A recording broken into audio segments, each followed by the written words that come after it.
This is an important joint effort that shows the American people that accountability matters regardless of your last name. Thank you, Mr. Chairman. Good afternoon to the witnesses. I thought we might be here today on the matter that the chairman declared as top priority, the crusade to find evidence of wrongdoing by President Biden. But now the majority's long-promised star witness turns out to be a fugitive from American justice, an arms trafficker indicted on 8 federal criminal felony counts and an unregistered foreign agent for China who tried to trade Chinese arms for Iranian oil. So I guess he's not going to be a witness for the majority anytime soon. Damn!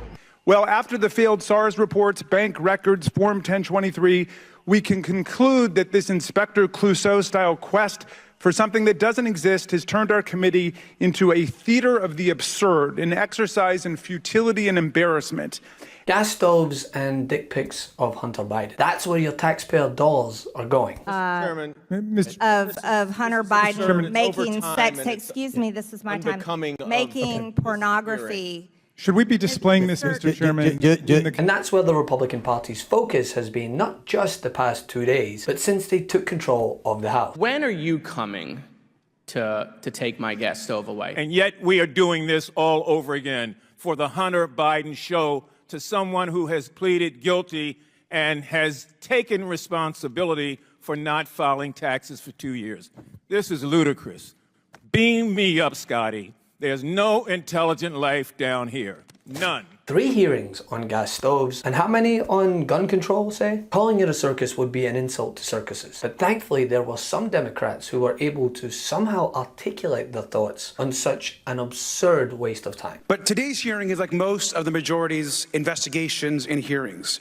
A lot of allegations, zero proof, no receipts, but apparently some dick pics. None more so, of course, than MVP Jamie Raskin, who used every second of his time to outline the reality. Hunter Biden has admitted guilt to his wrongdoing. Unlike some, President Joe Biden, despite having ample opportunity to do so, has not intervened in the investigation spearheaded by Trump-appointed attorneys. Don't listen to me, listen to him. At today's hearing, we're going to hear about wrongdoing by Hunter Biden, who's pleading guilty on 2 tax charges and a gun charge next week. We'll hear about the back and forth among investigators, prosecutors, and a Trump-appointed U.S. attorney, over a dozen people who spent 4 years investigating the president's son. We'll hear about how they disagreed on investigative steps and what criminal charges to bring, all normal stuff in government investigations that doesn't usually lead to a congressional hearing. But one thing you will not hear today is any evidence of wrongdoing by President Joe Biden or his administration. Like every other try by our colleagues to concoct a scandal about President Biden, this one is a complete and total bust. In fact, the ongoing case that the majority invites us to interfere with today is actually a striking illustration of the success of the American system of independent prosecutors operating under the rule of law and outside the realm of the kind of political influence my colleagues are trying to exercise today. So what happened? Well, the son of the sitting president of the United States lost his brother and then lost his way badly back in 2015. As too many families around the country know, drug addiction is a dark and powerful affliction. And like other addicts, Hunter Biden made foolish and criminal choices, including failing to pay his taxes and owning a firearm in violation of federal law. And he's now being held criminally accountable for it. His investigation began under the Trump administration. It was conducted by a U.S. attorney for Delaware, David Weiss, who Donald Trump appointed to his office and who Attorney General Barr chose for this assignment to conduct this investigation. In his final press conference in December of 2020, Attorney General Barr expressed full confidence in Weiss's work, saying it was, quote, being handled responsibly and professionally within the department, and to this point I have seen no reason to appoint a special counsel, and I have no plan to do so before I leave. Furthermore, Joe Biden never publicly questioned or challenged this prosecution.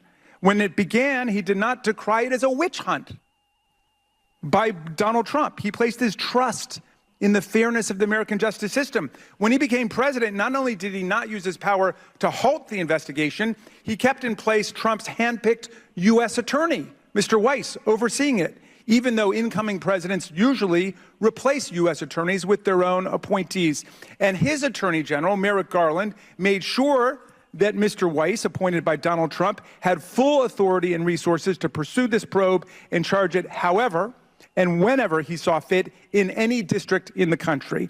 And in the past few weeks, as Hunter Biden accepted a guilty plea, the president and his attorney general have done nothing to interfere with the case, which is overseen by a federal judge appointed by, yes, Donald Trump. GOP colleagues think that the treatment of millions of tax scofflaws, or even the handful who face criminal prosecution like Hunter Biden, is too lenient. I invite them to join us Democrats in supporting the $80 billion in funding for the IRS that we passed in the Inflation Reduction Act last year.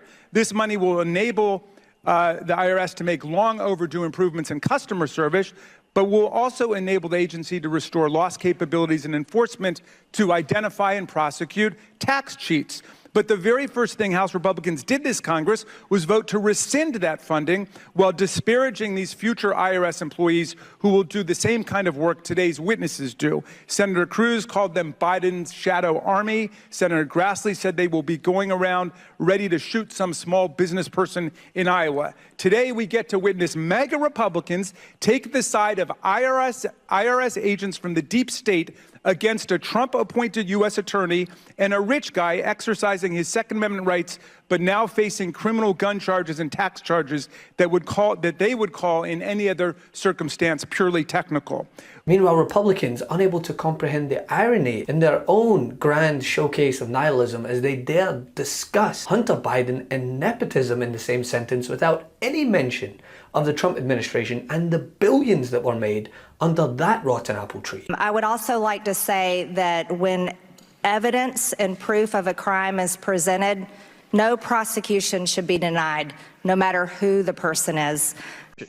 This is an important joint effort that shows the American people that accountability matters regardless of your last name. And I want to point out that no Biden family members hold government positions of any kind. Now, this, of course, is in stark contrast to the Trump crime family. The majority conveniently glazes over the Trump's family's foreign dealings. The Trump family, who, of course, were actually appointed to White House senior jobs, from Ivanka's Chinese trademarks to Jared's Qatari real estate bailout and $2 billion in Saudi private equity money. So where's that investigation? They were actually in the White House. But still, in the face of simply gross efforts to humiliate the president, Democrats responded as they consistently do, with receipts. But today's hearing is like most of the majority's investigations and hearings. A lot of allegations, zero proof, no receipts, but apparently some dick pics. Speaking of interference, the American people know President Trump pressured the Justice Department, which we're talking about here today. Like, wouldn't that be wrong if someone did that? To go easy on his friend Michael Flynn. We know when President Trump's handpicked Attorney General William Barr took the reins, he pressured officials to reduce their sentencing for Roger Stone and glossed over Robert Mueller's 2016 presidential election report saying it exonerated the president, when in fact Robert Mueller explicitly said no, it did not, and listed 10 specific items of obstruction of justice he recommended be pursued, and pointed out, lest we misunderstand the pursuit part, he couldn't indict a sitting president according to DOJ guidelines. But he said in his report, an enterprising district attorney, once that president left office, might want to pursue it. And we could be, quite frankly, using our time to better talk about crime in America that's affecting everybody, attacks on women's health, the economy, budgetary issues, public education, housing, the need for senior citizens to be able to pay for prescription drugs, child poverty, and mental health, to name a few. And yet we are doing this all over again for the Hunter Biden show to someone who has pleaded guilty and has taken responsibility for not filing taxes for 2 years. This is ludicrous. Beam me up, Scotty. There's no intelligent life down here. None. I yield.